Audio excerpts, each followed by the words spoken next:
William Faulkner's the sound and the fury. ये work जब जब मैंने पढ़ाया है, और अगर स्टूडेंट्स पहले से पढ़कर आ गए हैं, तो सबसे पहले एक क्वेश्चन रेज करते हैं कि मैम ये नोवेल को आखिर समझा कैसे जाएगा। और ऑनेस्टली अगर आपका भी इनिशियली यही रिएक्शन है कि कुछ समझ नहीं आ रहा है, तो congratulations, because that's what exactly William Faulkner wanted. तो आप फॉकनर के वर्क्स को पढ़ोगे तो आपको ये समझ में आएगा कि वो कोई ऐसे राइटर नहीं थे जो सीधी सपाट स्टोरी आपके सामने रख दी सिंपल सी। उनका पर्पस था कि आप कैरेक्टर के दिमाग के अंदर घुस जाओ, उसकी कंफ्यूजन, उसकी ट्रॉमास, उसकी मेमोरीज, पेन, सबको एक्सपीरियंस करो। ठीक है। और तो वो यही चाहते थे कि आप जैसा कि एक कैरेक्टर फील कर रहा है एग्जैक्टली वैसे आप भी फील करो। William Faulkner was born in 1897, Mississippi, आपके अमेरिका से बिलोंग करते थे ये, and he passed away in 1962। सो उन्होंने ऑलमोस्ट अपने सारे इंपॉर्टेंट नॉवेल्स में एक ही सेंट्रल थीम को रखा है, और वो क्या है? How great families, great societies and great values slowly collapses. अब कैसे? देखो, इमेजिन करो, राजस्थान या फिर इंडिया की कोई भी वेल्दी रॉयल फैमिली को ले लो आप यहाँ पे, है ना, बहुत वेल्दी रॉयल फैमिली है, और एक जमाने में उनके पास में हवेली थी, पावर थी, रिस्पेक्ट था, पैसा, शौहरत, सब कुछ था। लेकिन अब धीरे धीरे पैसा खत्म हो गया तो वैल्यूज टूट गई। अब बचा क्या? इमोशनली अनस्टेबल हो गए सबके सब, और पूरी फैमिली बिखर गई। सो एग्जैक्टली यही इमोशनल वर्ल्ड फॉकनर ने यहाँ पे आपका एक्सप्लोर किया है। सो फॉकनर को आप देखोगे यहाँ पे, he is also called as a modernist writer. क्यों? क्योंकि वो बिलीव करते थे कि ह्यूमन माइंड कभी भी स्ट्रेट लाइन में काम नहीं करता।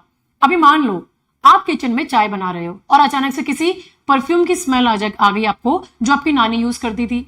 अब सडनली आपका दिमाग 20 साल पहले अपने बचपन में चला जाता है। कई बार होता है ना, किसी खाने की खुशबू या फिर कुछ भी आपका, कुछ भी इंसिडेंट हो गया आपका यहाँ पे, कहीं आपकी कुछ यादें आपको फ्लैशबैक में ले जाती है, फिर आप वापस प्रेजेंट में आ जाते हो। तो यही प्रोसेस को फॉकनर लिटरेचर बनाया है उन्होंने अपने वर्क्स में। सो इनके मेजर वर्क्स हैं यहाँ पे आपके, साउंड एंड द फ्यूरी हो गया, एज आई ले डाइंग हो गया, light in August, epsilon epsilon, the Hamlet, ये सारे इनके वर्क्स हैं यहाँ पे। सो ये सब वर्क्स उनके फिक्शनल काउंटी, उनका एक लोकेशन था योकना पटवा, जो उन्होंने अपने वर्क्स में इंक्लूड किया है, सेटिंग यहाँ पे। और बेसिकली उन्होंने उनका ये अपना खुद का एक लिटरेरी यूनिवर्स था। 1949 में आप देखोगे William Faulkner was also awarded Nobel prize, है ना। नोबेल स्पीच में उन्होंने कहा था अपना, दैट जब वो नोबेल प्राइज मिला था उनको, तो उन्होंने स्पीच में बोला था कि ह्यूमन बींग्स सिर्फ सर्वाइव नहीं करेंगे बल्कि प्रिवेल करेंगे, because they possess courage, sacrifice, compassion and love. And ironically the sound and the fury आपका एक ऐसी फैमिली की स्टोरी है जिसमें ये सारी क्वालिटीज ग्रेजुअली खत्म हो गई है यहाँ पे आपका। ठीक है।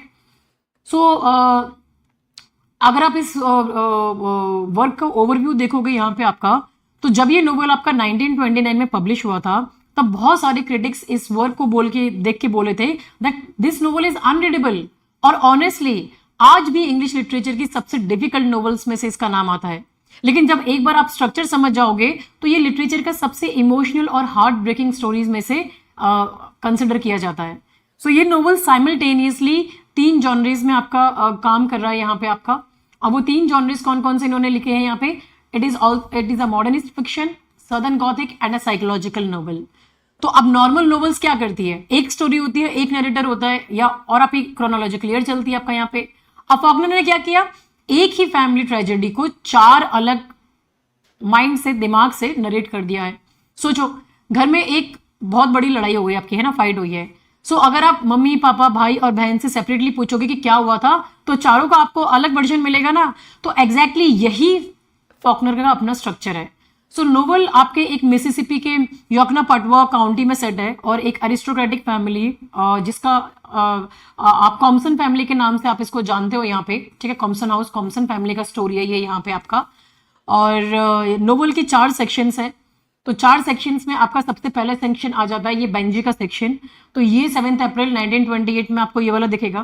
फिर क्वेंटिन का सेक्शन आ जाएगा जो जून 1910 में है आपका सेटिंग है। फिर जेसन का आ जाएगा जो अप्रैल 1928 में सेटिंग है आपका। एंड देन आपका अप्रैल डेल्से का स्ट्रक्चर आ जाएगा आपका, जो इन्होंने अप्रैल 1928 का सेटिंग दे रखा है। ठीक है। सो इंपॉर्टेंट बात ये है कि हर नरेटर सिर्फ स्टोरी नहीं बता रहा है, हर नरेटर अपनी रियलिटी को देखने का एक अलग तरीका रिप्रेजेंट कर रहा है यहाँ पे आपका। ठीक है।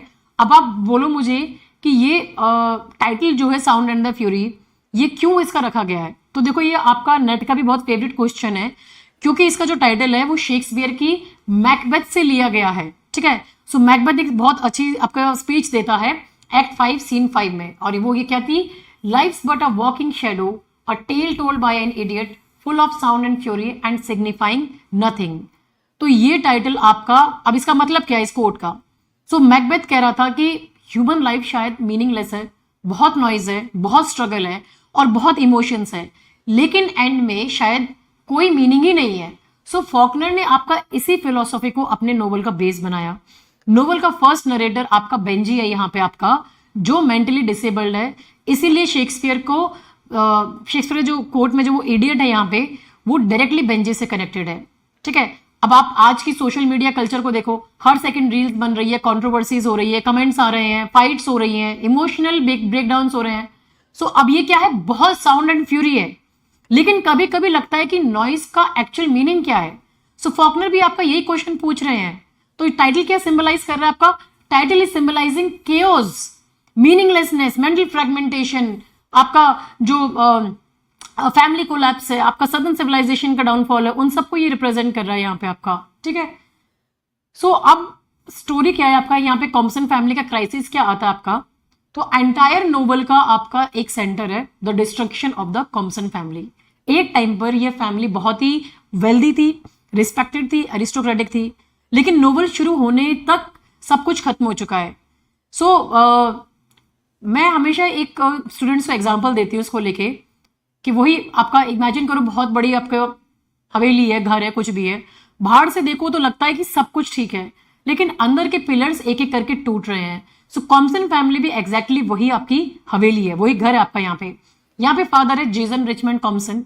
सो ये मिस्टर कॉम्पसन एक फेल्ड फादर का रिप्रेजेंटेशन है, बहुत एल्कोहलिक है, और वो बिलीव करते हैं कि लाइफ का कोई मीनिंग नहीं है। तो निहिलिस्टिक पर्सपेक्टिव आपको देखने को मिल रहा है। अब सोचिए, अगर घर का father, head of the family, रोज बोले सब बेकार है, छोड़ो, क्या करना है, कुछ बदल नहीं सकता, स्ट्रगल करने का क्या फायदा है, पड़े रहो, हट हट हट, ऐसे करे, सो बचपन पर क्या इफेक्ट पड़ेगा, है ना। जो छोटे छोटे बच्चे हैं, चिल्ड्रन है, उन पर क्या इफेक्ट पड़ेगा। तो एग्जैक्टली वही कॉम्पसन फैमिली के साथ हुआ। मिस्टर कॉम्पसन एजुकेटेड है, इंटेलिजेंट है, लेकिन एक्शन लेने की कैपेसिटी नहीं है उनके अंदर। सो फॉकनर उनके थ्रू दिखाते हैं कि old southern masculinity completely collapse हो चुकी है। फिर आपके आ जाती है यहाँ पे मदर, जो कैरोलाइन कॉम्पसन है। यहाँ पे अगर फादर पैसिव फेलियर है, तो मदर इमोशनल सेल्फिशनेस का एग्जांपल है। उन्हें सबसे ज्यादा कंसर्न किस बात का है, मेरी तबियत, मेरी रेपुटेशन, मेरा सोशल स्टेटस, मेरा दुख, हाय मेरा पैसा चला गया, अब मेरा क्या होगा। सो बच्चे क्या फील कर रहे हैं अब कि उनसे तो कोई लेना देना ही नहीं है किसी को, ना माँ को ना बाप को। आपने रियल लाइफ में भी देखा होगा कि कुछ लोग हर प्रॉब्लम को अपने ऊपर ले आते हैं, है ना। कुछ और इशू चल रहा था लेकिन वो अपने पे बात ले आते हैं। तो अगर बच्चा फेल हो गया तो वो पूछेंगे मेरे साथ ही ऐसा क्यों होता है।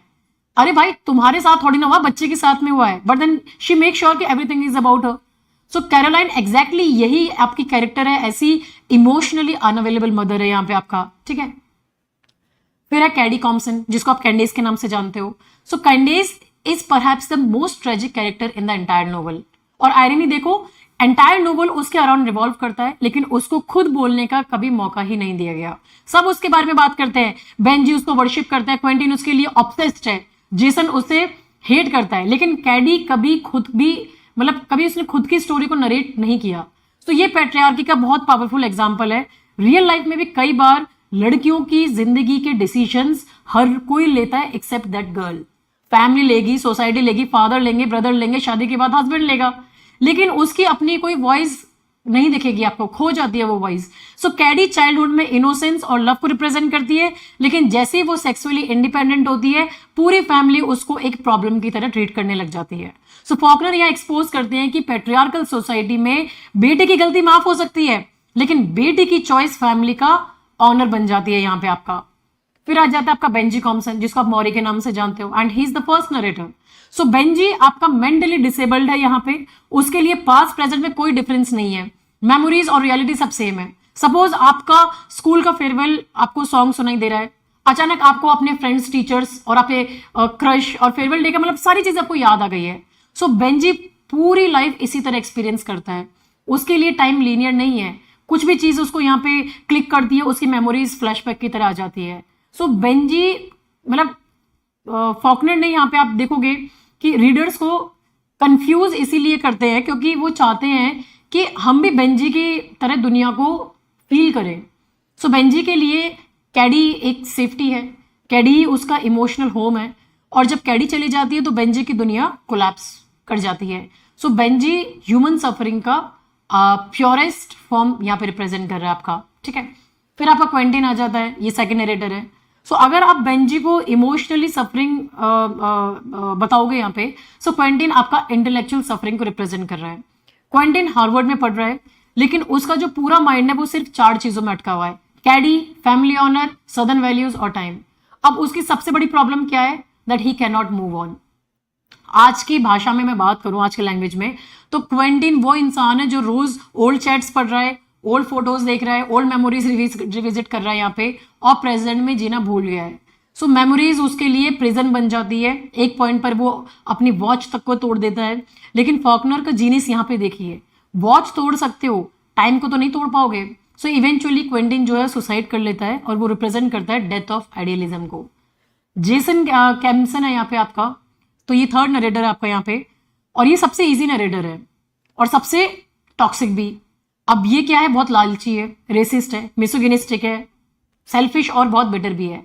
क्वेंटिन रियलिटी एक्सेप्ट नहीं कर पाता, और जेसन अपनी रियलिटी को एक्सेप्ट कर लेता है, लेकिन हेटरेट के थ्रू। उसका फिलॉसफी बहुत सिंपल है कि दुनिया बुरी है तो मैं भी बुरा बनूंगा, जिसने मेरे साथ जैसा किया मैं वैसा करूंगा। तो आज भी ऐसे लोग आपको मिल जाएंगे जो अपनी सफरिंग के बाद एम्पैथी को लूज कर देते हैं। अगर उनके साथ में बुरा हुआ है तो वो खुद बुरे बन जाते हैं यहाँ पे आपका। सो जेसन आपका वही कैरेक्टर है, ही represents modern capitalism without morality, ठीक है। फिर आ जाता है आपका डिल्से गिब्सन, जो उनका सर्वेंट है, and he is the fourth narrator. अब फोकनर हमें यहाँ पे इनसे मिलवाते हैं। पूरी नोवेल में सब लोग टूट रहे हैं, सिर्फ एक कैरेक्टर स्टेबल, और वो है डिल्से। सो डिल्से एक अफ्रीकन अमेरिकन सर्वेंट है। अब आप आयरनी देखो यहाँ पे कि जिस सर्वेंट को सोसाइटी लोएस्ट समझती है, सबसे नीचे कैटेगरी का समझती है, वही सबसे मॉरली यहाँ पे सुपीरियर निकलता है। सो डिल्से में आपको कंपैशन मिलेगा, फेथ मिलेगा, सब्र है, लव है, एंड्योरेंस है। और एक बहुत फेमस लाइन है इसकी, I see the first and the last. तो ये इसकी फेमस लाइन है जो एग्जाम में पूछ ली जाती है, तो वो आपको ध्यान में रखना। मतलब कि मैंने इस फैमिली का बिगिनिंग भी देखा है, और मैंने इसका डिस्ट्रक्शन भी देखना है। सो क्विंटन टाइम से लड़ता है, जेसन ह्यूमैनिटी से लड़ता है, लेकिन दिल से रियलिटी को एक्सेप्ट करती है यहाँ पे। इसीलिए ईस्टर संडे वाले जो इसमें फाइनल सेक्शन आता है, नोवेल का एक मात्र होप और रिडेम्पशन का वो मोमेंट बन जाता है। Now why is this novel so difficult, ये स्टूडेंट्स मुझसे पूछते हैं कि मैम फॉकनर ने सीधा सीधा क्यों नहीं लिख दिया, क्या प्रॉब्लम थी अगर सीधा नहीं लिखते? क्योंकि फॉकनर नहीं चाहते थे कि आप कैरेक्टर्स को सिर्फ समझो, वो चाहते थे कि आप उन कैरेक्टर्स की तरह बन जाओ। बेंजी की कंफ्यूजन आपकी कंफ्यूजन बन जाए, क्विंटन का ऑब्सेशन आपका ऑब्सेशन बन जाए, जेसन की बिटरनेस आपकी बिटरनेस फ्रस्ट्रेशन में डेवलप हो, और डिल्से का होप आपका खुद का होप बन जाए, ठीक है। तो वो चाहते थे कि ये सब चीजें आप अपने ऊपर लेके देखो। और इसीलिए the sound and the fury सिर्फ एक नोवेल नहीं, बल्कि it is an experience of watching a family, a society, a human mind slowly breaking up apart, ठीक है। तो ये आपको देख लेना है। अब मैं आपको इसका सेक्शन 1 का ओवरऑल वो बता देती हूँ। तो ये जो बेंजी का सेक्शन है यहाँ पे, ये पूरे नोवेल का आपका सबसे डिफिकल्ट और इंपॉर्टेंट सेक्शन है, क्योंकि फॉकनर ने यहाँ पे जानबूझकर इस सेक्शन को कंफ्यूजिंग बनाया है ना। और क्यों बनाया? क्योंकि वो चाहते थे कि रीडर बेंजी की तरह अपना दुनिया को एक्सपीरियंस करे। सो बेंजी आपका मेंटली डिसेबल्ड है, और उसके लिए टाइम लीनियर नहीं, यानी स्ट्रेट लाइन में नहीं चलता। अब उसके लिए 1898, 1905, 1910 और 1928 ये सारी चीजें एक साथ एग्जिस्ट कर रही है। तो अगर किसी चीज की स्मेल आ जाए, आवाज आ जाए, टच फील हो जाए, तो वो इंस्टेंटली किसी पुरानी मेमोरी में चला जाता है। एग्जैक्टली वैसे ही जैसे कभी भी हम किसी पुराने सॉन्ग के सुनते ही अपने स्कूल कॉलेज में जाते हैं, तो ये मेंटली हम जो चले जाते हैं उसको रिप्रेजेंट कर रहा है। अब फॉकनर ने यहाँ स्ट्रीम ऑफ कॉन्शियसनेस टेक्निक का यूज किया है। इसका मतलब है कि उसने जो इवेंट्स हैं, है ना, उन्होंने उसको लॉजिकली नहीं बल्कि बेंजी के माइंड के फ्लो के अकॉर्डिंग दिखाया है। और इसी वजह से रीडर्स को लगता है कि नोवेल जंप कर रहा है।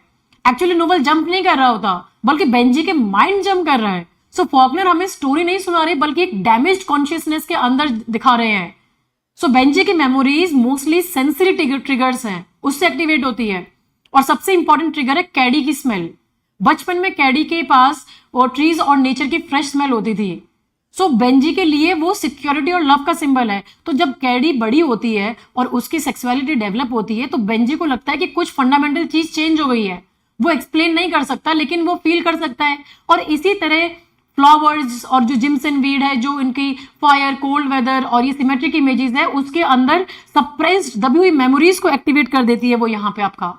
सो बेंजी के सेक्शन में कॉम्पसन फैमिली की डिक्लाइन एक ऑलमोस्ट सारे मेजर इवेंट्स हैं उनको इनडायरेक्टली रिवील करती है। हमें पता चलता है कि उसका जो ओरिजिन नाम था वो मौरी था, लेकिन उसकी मेंटल डिसेबिलिटी के बाद उसका जो नाम है वो बदलकर बेंजी कर दिया गया। तो सिंबॉलिकली ये उसकी आइडेंटिटी छीन लेना हुआ। सो हमें ये भी पता चलता है कि कैडी की सेक्सुअल एक्टिविटी डिस्कवर होती है, फैमिली की प्रॉपर्टी बेच जाती है ना, और बेंजी को एक इंसिडेंट के बाद कास्ट्रेट कर दिया जाता है। लेकिन इंटरेस्टिंग बात यह है कि बेंजी इन इवेंट्स को समझता नहीं, बल्कि वो सिर्फ उन्हें इमोशनल अफेक्ट एक्सपीरियंस करता है। सो बेंजी का कैरेक्टर एक डीपर फिलोसॉफिकल मीनिंग भी रखता है। फॉकनर के अकॉर्डिंग ह्यूमन बींग्स भी आपके जो हैं कई बार बेंजी की तरह होते हैं। हम दुनिया के इवेंट्स को कंप्लीटली कंट्रोल या अंडरस्टैंड नहीं कर सकते, हम बस रिएक्ट करते हैं। सो बेंजी की जो लाउड बेलोइंग है वो एक्चुअली उसके प्रोटेस्ट है अगेंस्ट अ वर्ल्ड जो उसके लिए कंफ्यूजिंग है, पेनफुल है और जिसको वो नहीं समझ पा रहा है, a world which is incomprehensible. So जब वर्ड्स फेल हो जाते हैं तब सिर्फ आपकी साउंड बचती है।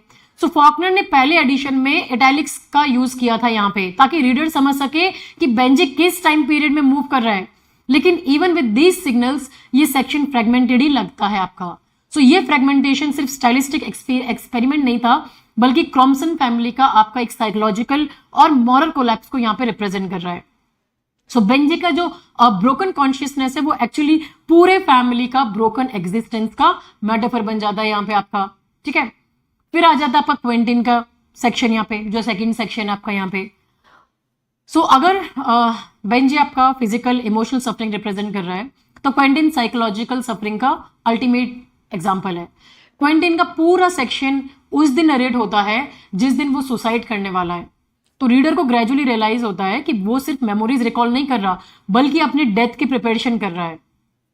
क्वेंटिन का सबसे बड़ा प्रॉब्लम है वो टाइम को एक्सेप्ट नहीं कर पाता। उसके लिए जो बचपन है, जो फैमिली ऑनर है, कैडी और जो सदर्न वैल्यूज है, सब फ्रीज हो जाती है। लेकिन रियलिटी में सब कुछ चेंज हो रहा है। कैडी बड़ी हो गई है, फैमिली टूट रही है और सदर्न एरिस्टोक्रेटिक वैल्यूज भी उसकी खत्म हो रही है।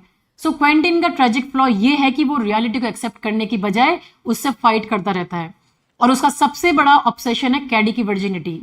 मॉडर्न रीडर्स को ये ऑब्सेशन इरिटेशनल लग सकता है, लेकिन क्वेंटिन के लिए कैडी की प्योरिटी डायरेक्ट फैमिली ऑनर से लिंक्ड है। वो इतना डिस्टर्ब हो जाता है कि वो फॉल्सली क्लेम करने की कोशिश करता है कि उसका और कैडी का इंसेस्टियस रिलेशनशिप था। वो ये सच नहीं, मतलब वो ये भी नहीं सच कहता कि ऐसा है कि नहीं है, बट वो आपका देखोगे कि एक डेस्परेट अटेम्प्ट कर रहा होता है एक इम्पॉसिबल सिचुएशन को रिवर्स करने का। उसके लिए रियलिटी से ज्यादा इंपॉर्टेंट उसकी इमेजिन्ड आइडियल वर्ल्ड है। सो ये टाइम क्वेंटिन के सेक्शन का सबसे इंपॉर्टेंट सिंबल है। Through out the narrative clocks, watches, ये आपकी रिपीटेटिवली यहाँ पे अपीयर करती रहती है। क्विंटन अपनी घड़ी को तोड़ देता है यहाँ पे आपका, क्योंकि उसे लगता है कि शायद वो टाइम ये तोड़ देने से उसका टाइम रुक जाएगा। लेकिन फॉकनर का मैसेज यहाँ पे बहुत प्रोफाउंड होता है, that you can destroy the watch but you can not destroy time. So real life में भी हम कई बार एग्जैक्टली क्विंटन के जैसे बिहेव करने लग जाते हैं। हम पुरानी फोटोग्राफ्स देखते रहते हैं, ओल्ड चैट्स को रीरीड कर रहे हैं, है ना, और सोचते हैं कि काश वो टाइम वहीं रुक जाता, काश मैंने ये नहीं किया होता, वो नहीं किया होता। सो क्विंटन इस इमोशनल ट्रैप का एक्सट्रीम वर्जन है। उसके सेक्शन में डाल्टन एम्स का एक कन्फ्रंटेशन और हर्बर्ट हेड के साथ में भी कॉन्फ्लिक्ट आपको रिवील होता है। लेकिन ये इवेंट्स फैक्चुअल रियलिटी से ज्यादा क्विंटन की साइकोलॉजिकल रियलिटी को एक्सप्रेस करते हैं। फॉकनर इंटेंशनली अपने नैरेटिव को इतना फ्रेगमेंटेड बना देते हैं कि रीडर को क्विंटन का मेंटल ब्रेकडाउन का डायरेक्ट एक्सपीरियंस होता है। फाइनली फिर क्विंटन जो है ये चार्ल्स रिवर में जाके अपना डूबकर सुसाइड कर लेता है। अब उसकी डेथ जो है ये सिर्फ एक आपका इंडिविजुअल ट्रेजेडी नहीं है, बल्कि वो रिप्रेजेंट करता है ओल्ड सदर्न रोमांटिक आइडियलिज्म की डेथ को। सो क्विंटन एक ऐसी दुनिया उसमें जीना चाहता था जो एग्जिस्ट ही नहीं करती है, ठीक है, वो खत्म हो चुकी है। फिर आ जाता है आपका जेसन का एपिसोड। अब जेसन का जो सेक्शन है यहाँ पे आपका, ये पढ़ते ही रीडर्स को काफी रिलीफ मिलता है, क्योंकि पहली बार नैरेटिव आपका जो है ये रिलेटिवली स्ट्रेट फॉरवर्ड और क्रोनोलॉजिकल लगता है। लेकिन आयरनी ये है कि जो कैरेक्टर सबसे लॉजिकली सोचते हैं वही मॉरली सबसे करप्ट निकलते हैं। सो जेसन की पर्सनैलिटी का सेंटर है रिजेंटमेंट। वो हर इंसान से नफरत करता है, ठीक है, और हर प्रॉब्लम के लिए किसी ना किसी को ब्लेम करता है। उसके अकॉर्डिंग उसकी फेलियर्स की रिस्पॉन्सिबल कौन है? Caddy, women, African American, family, society, सब। वो कभी खुद को रिस्पॉन्सिबल नहीं मानता। सो जेसन प्रैक्टिकल और रैशनल दिखाई देता है, लेकिन उसकी रैशनैलिटी ह्यूमैनिटी से कंप्लीटली एम्प्टी है। वो कैडी की डॉटर होती है यहाँ पे क्विंटिन। सो उसके लिए भेजा गया जो पैसे होते हैं उसको चुरा लेता है, ठीक है। तो उसको ये जो है यहाँ पे आपका इमोशनली अब्यूज करता है ना। तो उसके लिए रिलेशनशिप सिर्फ पावर और क्या कहते हैं, उसके लिए जो पावर है यहाँ पे आपका, वो सिर्फ आपका जो है रिलेशनशिप्स हैं वो सिर्फ पावर और कंट्रोल का मीडियम होते हैं। सो जेसन का रेसिज्म भी पर्सनैलिटी का आपका जो है ये सेंट्रल फीचर है। फॉकनर यहाँ सिर्फ एक इंडिविजुअल कैरेक्टर नहीं दिखा रहे, बल्कि पूरे जो आपका सदर्न सोसाइटी है उसकी रेशियल प्रेजुडिस उसको एक्सपोज कर रहे हैं। सो जेसन का हेटरेड और उससे कैरेक्टर्स का जो ये है नफरत है, उसके कैरेक्टर्स के लिए एक नेचुरल पार्ट बन चुका है अब उसका, ठीक है, उसके बिहेवियर का। सो इस तरह उसकी जो मिसोजिनी है वो भी इंपॉर्टेंट है। वो अपनी मदर, कैडी और क्विंटिन सबको कंटेम्प्ट के साथ में ट्रीट करता है। हर फैमिली प्रॉब्लम का ब्लेम अल्टीमेटली वुमेन पर डाल देता है।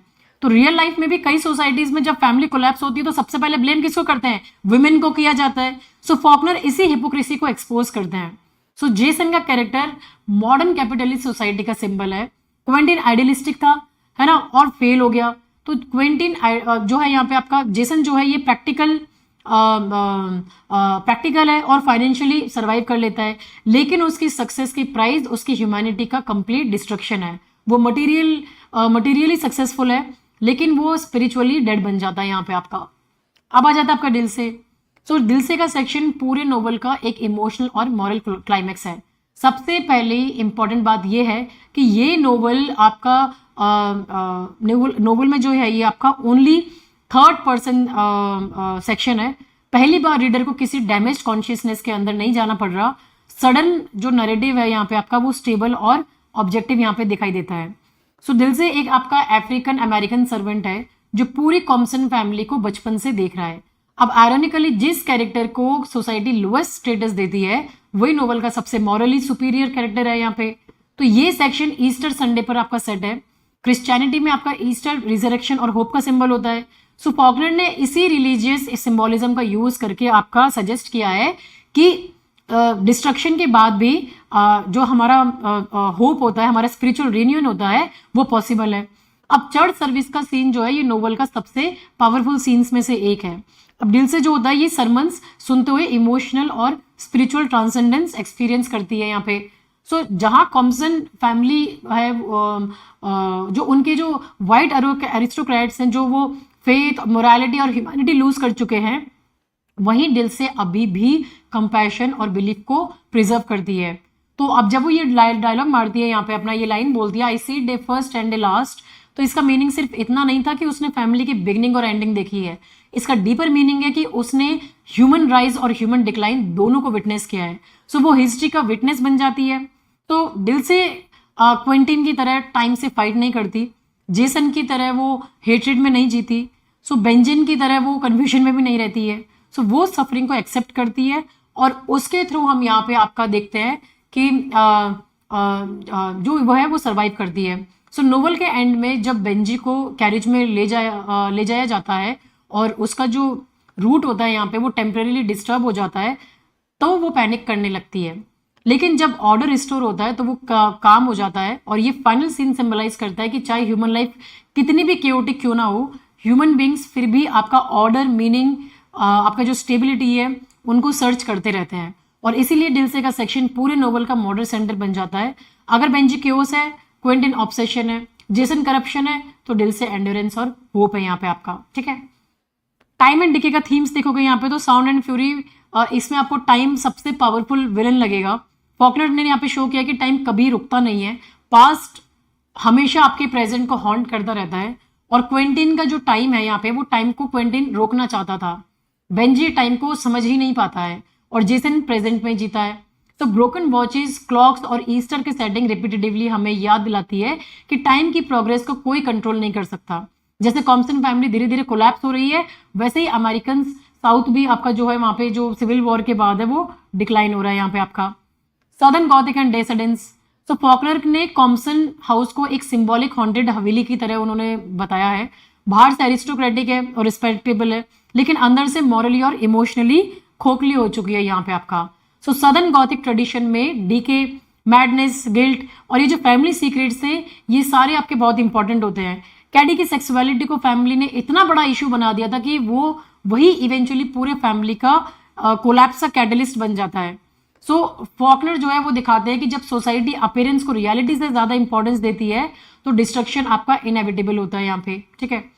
अब ये बता रहे सेक्सुअल एंड फीमेल बॉडी को। सो नोवेल का सबसे इंटरेस्टिंग एस्पेक्ट है ये है कि कैडी पूरी स्टोरी का सेंटर है, लेकिन वो कभी खुद नहीं बोलती।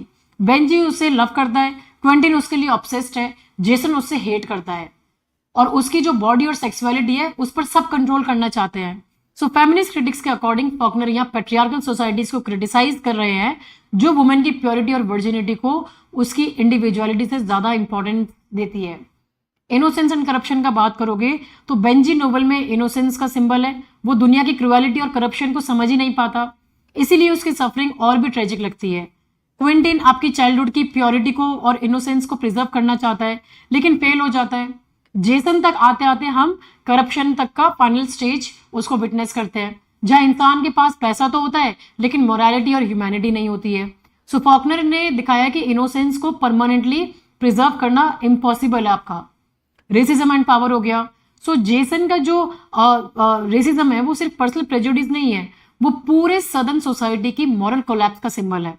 वो अफ्रीकन अमेरिकन से हेट करता है, क्यों? क्योंकि उसके अंदर खुद फ्रस्ट्रेशन और सेल्फ हेट्रेड भरी हुई है। आयरॉनिकली दिल से जो सोशल हायरार्की में सबसे नीचे है, मॉरली सबसे सुपीरियर कैरेक्टर इमर्ज है। तो ये कॉन्ट्रास्ट के थ्रू यहाँ पे सदर्न रेशियल सिस्टम की हिपोक्रेसी को एक्सपोज किया है यहाँ पे। फिर आपका यहाँ पे आ जाता है स्ट्रीम ऑफ कॉन्शियसनेस एंड आपका ये नॉन लीनियर क्रोनोलॉजी। तो ये दोनों चीजें आपको यहाँ देखने के लिए मिल जाएंगी आपका, है ना, नरेटिव टेक्निक में। तो ट्रेडिशनल स्टोरी टेलिंग को रिजेक्ट किया है यहाँ पे फॉकनर ने, और एक्सटर्नल इवेंट्स भी आपके नहीं दिखाए हैं। तो ये हमारे कैरेक्टर के माइंड्स में डायरेक्टली लेकर गए हैं उनके थॉट्स के थ्रू, ठीक है। नॉन लीनियर क्रोनोलॉजी आपका नोवेल में टाइम स्टेट में नहीं है, पास्ट प्रेजेंट में कंटिन्यूसली आपका मिक्स होता रहता है आपका। फ्रेगमेंटेड फॉर्म है आपका, इंटेंशनली ट्रेडिशनल प्लॉट और स्ट्रक्चर को तोड़ा गया है। स्टोरी एक जगह पर नहीं बल्कि आपके रीडर के अलग अलग सेक्शंस को जोड़कर मीनिंग क्रिएट कर रही है यहाँ पे आपका। मल्टीपल पर्सपेक्टिव्स है, हम एक ऑब्जेक्टिव ट्रुथ को नहीं देते हैं बल्कि नरेटर अपनी बाइसेस, इमोशंस और लिमिटेशंस के थ्रू रियलिटी को देखता है। बेंजी इमोशनली परसीव करता है, क्विंटिन ऑब्सेसिवली परसीव करता है, जेसन सिनिकली परसीव करता है और दिल से कंपैशनेटली परसीव करती है। इसीलिए नोवेल सजेस्ट करता है कि ट्रुथ कभी एब्सोल्यूट नहीं होता, वो हमेशा फ्रेगमेंटेड और सब्जेक्टिव होता है आपका यहाँ पे। लिंग्विस्टिक इनोवेशन में देखोगे तो लैंग्वेज जो है उन्होंने आपका फ्रेगमेंटेड लैंग्वेज को यूज किया है। कंफ्यूज कॉन्शियसनेस को ऐसी लैंग्वेज आपका रिफ्लेक्ट करती है। क्विंटिन के सेक्शन में आपको जो सिंटेक्स है वो धीरे धीरे टूटते नजर आएंगे, और वो जो ये लैंग्वेज है वो उसके मेंटल ब्रेकडाउन को रिप्रेजेंट कर रही है। दिलसे के डायलेक्ट आपकी स्पीच और सोशल रियलिटी को कैप्चर कर रहे हैं यहाँ पे आपका, ठीक है। अगर आप क्रिटिकल पर्सपेक्टिव से देखोगे इस नोवेल को यहाँ पे आपका, तो देखो साइको एनालिटिकल अगर आप अप्रोच को देखोगे यहाँ पे, तो आप पूरी कॉम्सन फैमिली को एक साइकोलॉजिकली डैमेज्ड फैमिली की तरह देखोगे, ठीक है। फ्रूड की थ्योरीज के अकॉर्डिंग सप्रेस्ड डिजायर्स, है ना, और जो अनरिजॉल्व चाइल्डहुड ट्रॉमास होते हैं ये हमारे अडल्ट बिहेवियर को कंट्रोल करते हैं। तो क्विंटिन का कैडी के साथ ऑब्सेशन सिर्फ ब्रदरली लव नहीं था, उसमें सेक्सुअल एंजाइटी, गिल्टी और पॉजिटिवनेस भी प्रेजेंट है। इसी वजह से कई क्रिटिक्स क्विंटिन को बिहेवियर को एडिपल और इंसिस्टियस फैंटेसीज का कनेक्ट करते हैं। बेंजी का कैडी के साथ इमोशनल अटैचमेंट भी एक साइकोलॉजिकल डिपेंडेंस को शो करता है। सो फॉकनर सजेस्ट करते हैं कि फैमिली की एक्सट्रीम डिक्लाइन के पीछे एक्चुअल डीप साइकोलॉजिकल ट्रॉमा का रोल है। मार्क्सिस्ट का देखोगे आप यहाँ पे, तो ये फैमिली की ट्रेजेडी नहीं बल्कि एक सोशल क्लास ट्रेजेडी की तरह बताया है। कॉम्सन फैमिली एक टाइम पर वेल्दी सदर्न एरिस्टोक्रेट्स में इंक्लूड करती थी, लेकिन इंडस्ट्रियलाइजेशन और मॉडर्न कैपिटलिज्म के आने की वजह से उनकी इकोनॉमिक पावर धीरे धीरे खत्म हो गई। फादर पावरलेस हो जाता है, क्विंटिन सर्वाइव नहीं कर पाता और जेसन सिर्फ मनी और प्रॉफिट के पीछे भागता है। तो ये जब दिखाता है ये नोवेल कि जब इकोनॉमिक स्ट्रक्चर कोलैप्स होता है तो सोशल वैल्यूज और फैमिली रिलेशनशिप्स भी आपके साथ में कोलैप्स करती है। फेमिनिस्ट पर्सपेक्टिव देखोगे यहाँ पे, तो फेमिनिस्ट क्रिटिसिज्म के लिए ये वर्क एक एक्सट्रीमली इंपॉर्टेंट टेक्स्ट है, क्योंकि पूरा नोवेल कैडी के अराउंड रिवॉल्व कर रहा है। लेकिन आयरनी क्या है कैडी खुद कभी अपनी स्टोरी नरेट नहीं करती। हर मेल कैरेक्टर उसकी बॉडी, उसकी सेक्सुअलिटी, उसकी चॉइसेस को कंट्रोल करना चाहता है। क्वेंटिन उसकी प्योरिटी को प्रिजर्व करना चाहता है। जेसन उसकी सेक्सुअलिटी को पनिश करना चाहता है और सोसाइटी उसको जज करती है। तो फॉकनर यहाँ इनडायरेक्टली क्रिटिसाइज करते हैं कि पेट्रियार्कल सोसाइटी को, जहां वुमेन को इंडिविजुअल ह्यूमन बींग्स की तरह नहीं बल्कि फैमिली के ऑनर और मेल एक्सपेक्टेशंस का सिंबल की तरह ट्रीट किया जाता है। रेशल उसमें आप यहाँ पे दिल से का एग्जाम्पल दे देंगे यहाँ पे आपका, ठीक है। पोस्ट कॉलोनियल स्टडीज में अगर आप देखोगे तो अमेरिकन साउथ खुद एक डिफीटेड एंड कॉलोनाइज स्पेस की तरह फंक्शन कर रहा है। सिविल वॉर के बाद सदर्न आइडेंटिटी कोलैप्स हो गई है। पुराने ट्रेडिशंस, वैल्यूज और जो इकोनॉमिक और फोर्सेस है वो सर्वाइव नहीं कर पाए आपके यहाँ पे, ठीक है। मॉडर्निस्ट पर्सपेक्टिव देखोगे तो ये जो वर्क है आपका, it is considered as the greatest experiments in English literature, है ना, 20th सेंचुरी का आपका। तो फॉकनर ट्रेडिशनल स्टोरी टेलिंग का कंप्लीटली रिजेक्ट कर देते हैं। उनके लिए रियलिटी ऑब्जेक्टिव नहीं बल्कि सब्जेक्टिव है, इसीलिए क्रोनोलॉजी आपके बीच में टूटती रहती है। लैंग्वेज फ्रेगमेंटेड है और आपका जो रीडर्स है वो एक्टिवली मीनिंग को कंस्ट्रक्ट करते हैं यहाँ पे, ठीक है। तो ये आप हमें क्या दिखा रहा है, मॉडर्न ह्यूमन कॉन्शियसनेस का फ्रेगमेंटेशन को यहाँ पे रिफ्लेक्ट कर रहा है। ये कुछ आप की पैसेजेस है जो आप यहाँ पे इनको रीड कर लेंगे, ठीक है। तो इनको आप एक बार देख लेना। अब आपका मेन की टेक अवेज क्या है वो भी आप एक बार रीड कर लेना। इसको आपको एक बार रीड कर लोगे तो मेजर क्वेश्चंस आपके यहीं से आते हैं। So just go through them once, got it. अब एक बार इसका ये मैं ऑलरेडी आपको सारा का सारा एक्सप्लेन कर चुकी हूँ, ठीक है। अभी ये देख लेते हैं एमसीक्यूज वगैरह को। The title sound and the fury is derived from which Shakespeare play, कौन से प्ले से लिया गया है, मैकबेथ से लिया गया है आपका यहाँ पे, ठीक है, जो मैंने आपको कोड बता दिया था स्टार्टिंग में। नेक्स्ट आ जाओ। Caddy's absence as a narrator symbolises, क्या सिंबलाइज करता है कैडी का एब्सेंस यहाँ पे, the silencing of women in patriarchal society. Quentin's obsession with Caddy's sexuality stems primarily from his concern for family honour and Southern masculine codes को लेके यहाँ पे उसका ये कंसर्न आ जाता है उठ के। The broken watch in Quentin section symbolises passage of time as destructive force, his inability to stop time और recover the past. Jason's primary character trait is practical materialism combined with moral corruption and racism को लेके आ जाएगा आपका यहाँ पे, ठीक है। दिल से statement I see the first and the last, she has witness the complete decline and death of the Compson family को यहाँ पे रिप्रेजेंट कर रही है, ठीक है। फिर the decline of the Compson family symbolises the decay of Southern aristocratic and जो कल्चरल वैल्यूज थी आफ्टर सिविल वॉर के बाद में उनको रिप्रेजेंट कर रही है। द नोवेल्स और stream of consciousness technique is influence primarily by modernist writers like James Joyce and Virginia Woolf को लेके यहाँ पे, ठीक है। सो ये था आपका आज का topic, sound and the fury. I hope आपको अच्छे से ये समझ में आ गया होगा, क्लियर हो गया होगा यहाँ पे आपका। इस वर्क को लेके काफ़ी बार क्वेश्चंस आपके आ जाते हैं, तो अभी आपको कोई भी प्रॉब्लम हो, क्वेरी हो इस वर्क को लेके, तो आप यहाँ पे जो नीचे व्हाट्सएप नंबर आ रहा है वहाँ पे आप मुझसे कनेक्ट कर सकते हैं, और या फिर आप मुझे यहाँ पे भी कनेक्ट कर सकते हैं। और ये टेलीग्राम चैनल है और ये व्हाट्सएप नंबर है यहाँ पे आपका, ठीक है। और इसका जो PDF है वो पेड कोर्स के साथ में अवेलेबल होगा आपको यहाँ पे। एंड अगर ये वीडियो आपको पसंद आया है तो लाइक करें, शेयर करें, सब्सक्राइब करें and stay tune for more such videos. Thank you, have a nice day.